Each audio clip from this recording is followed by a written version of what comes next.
Even today, people are still saying Pong is the very first video game. Really? Pong is not the very first video game. There are actually quite a few others that came before it. So let's go look at some. The Magnavox Odyssey was released September of 1972, which was around 2 months before Pong was initially released.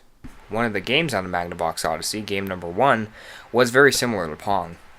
Magnavox sued Atari for allegedly copying the idea of electronic table tennis from them. Magnavox said that this guy who made Pong went to this one convention, saw game number 1, and just stole the idea. Since Atari was very small at the time, Magnavox decided to settle out of court. And after all that was settled, Atari could still make Pong and Pong consoles. They just had to pay royalties to Magnavox. So, the Magnavox Odyssey, what were its specs? What kind of microprocessor does it have? Oh, it doesn't have a CPU? It doesn't have a CPU. It doesn't have a CPU. You heard it here, folks. The Magnavox Odyssey does not have a CPU. Instead, it's basically made up of 8 different modules that do things such as generate the squares, sync up the vertical and horizontal movements, etc. All the cartridges really did was connect the different modules in different ways. It may seem a bit barbaric, but it was 1972. The Magnavox Odyssey barely had any graphics. You just slapped overlays on your TV. It didn't even have any sound. The sound you're hearing right now is for artistic effects. Sorry if that was a bit misleading. Yes, the Magnavox Odyssey was very primitive, but it wasn't the first.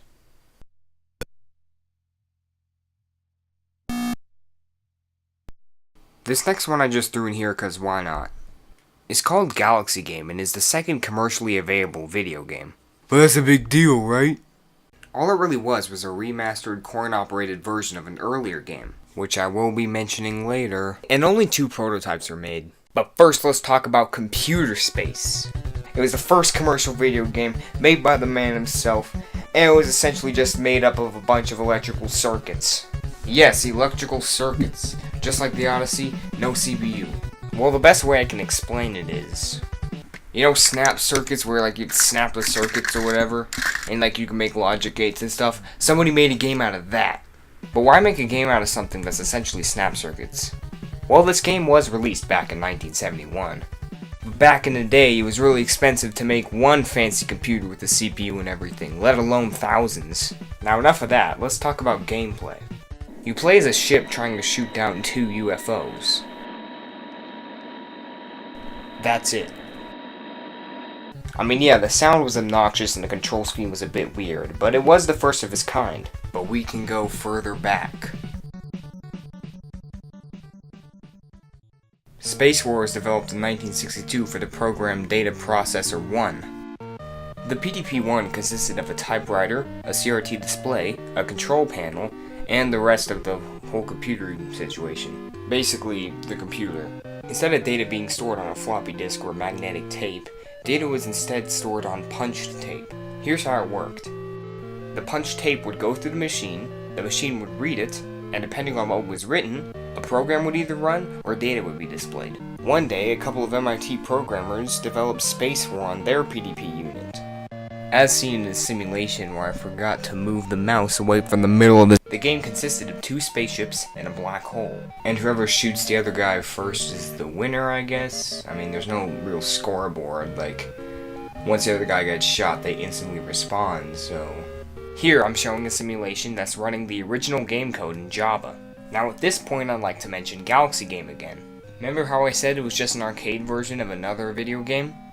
All it really was a remastered coin-operated version of an earlier game, which I will be mentioning later. Well, that video game is Space War. Space War also inspired many other video games, such as Space War for the Atari 2600. This Space War, however, does not have an exclamation mark and has a space in between space and war. Space War is widely considered to be one of the most influential and one of the most popular programs ever developed for the PDP-1. It was an important piece of video game history, but it wasn't the first. Tennis for Two was released October of 1958. It was exhibited in Brookhaven National Laboratory twice, once in 1958 and another time in 1959.